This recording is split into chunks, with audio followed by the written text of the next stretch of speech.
12-4-2025 ಬೆಳಗ್ಗೆ 8 ಗಂಟೆಯವರೆಗಿನ ಕರ್ನಾಟಕದ ಹವಾಮಾನ ಮುನ್ಸೂಚನೆ ಹೀಗಿದೆ.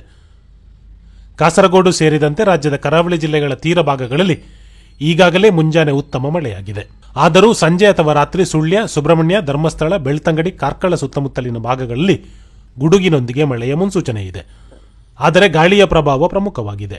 ಅರಬ್ಬಿ ಸಮುದ್ರದ ಕಡೆಯಿಂದ ಬೀಸುವ ಗಾಳಿಯ ಪ್ರಭಾವ ಹೆಚ್ಚಿರುವುದರಿಂದ ಘಟ್ಟ ಪ್ರದೇಶದ ಮೋಡಗಳು ಪೂರ್ವಕ್ಕೆ ಅಂದರೆ ಬಂಗಾಳಕೊಲ್ಲಿಯ ಕಡೆ ಚಲಿಸುವ ಸಾಧ್ಯತೆಗಳಿವೆ. ಹೀಗೆ ಸಂಭವಿಸಿದರೆ ಮಳೆಯ ಸಾಧ್ಯತೆ ಕಡಿಮೆಯಾಗಬಹುದು. ಈಗಿನಂತೆ ಕರಾವಳಿ ಜಿಲ್ಲೆಗಳಲ್ಲಿ ಮುಂದಿನ 10 ದಿನಗಳ ತನಕವೂ ಅಲ್ಲಲ್ಲಿ ಮಳೆಯ ಲಕ್ಷಣಗಳು ಕಾಣಿಸುತ್ತಿದೆ. ಕೊಡಗು ಹಾಗೂ ಚಿಕ್ಕಮಗಳೂರು ಜಿಲ್ಲೆಗಳಲ್ಲಿ ಗುಡುಗು ಸಹಿತ ಸಂಜೆ ಅಥವಾ ರಾತ್ರಿ ಉತ್ತಮ ಮಳೆಯ ಮುನ್ಸೂಚನೆ ಇದೆ. ಹಾಸನ ಹಾಗೂ ಶಿವಮೊಗ್ಗ ಜಿಲ್ಲೆಗಳಲ್ಲಿ ಸಹ ಗುಡುಗು ಸಹಿತ ಮಳೆಯ ಮುನ್ಸೂಚನೆ ಇದೆ. ಈಗಿನಂತೆ ಏಪ್ರಿಲ್ 12ರಿಂದ ಮಳೆಯ ಪ್ರಮಾಣ ಕಡಿಮೆಯಾಗುವ ಲಕ್ಷಣಗಳಿದ್ದರೂ ಮುಂದಿನ 10 ದಿನಗಳ ತನಕವೂ ಮಳೆ ಮುಂದುವರಿಯುವ ಲಕ್ಷಣಗಳಿವೆ.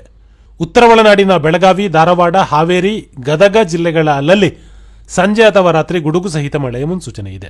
ಗಾಳಿಯ ಪ್ರಭಾವ ಹೆಚ್ಚಿದ್ದರೆ ಪೂರ್ವಕ್ಕೆ ಚಲಿಸುವ ಮೋಡಗಳಿಂದ ಬಳ್ಳಾರಿಯ ತನಕವೂ ಮಳೆಯ ಸಾಧ್ಯತೆ ಇದೆ.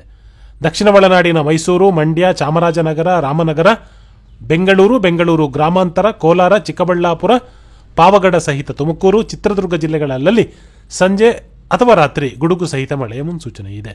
ಈಗಿನಂತೆ ದಿನ ಬಿಟ್ಟು ದಿನ ದಕ್ಷಿಣ ಒಳನಾಡು ಭಾಗಗಳಲ್ಲಿ ಮಳೆ ಮುಂದುವರಿಯುವ ಲಕ್ಷಣಗಳಿವೆ. ಉತ್ತರ ಒಳನಾಡು ಭಾಗಗಳಲ್ಲಿ ಮಳೆಯ ಮುನ್ಸೂಚನೆ ಇಲ್ಲದಿದ್ದರೂ ಕೆಲವು ಭಾಗಗಳಲ್ಲಿ ಅನಿರೀಕ್ಷಿತವಾಗಿ ಮಳೆಯಾಗಬಹುದು. ಈ ಮಾಹಿತಿಯನ್ನು ಕೊಟ್ಟವರು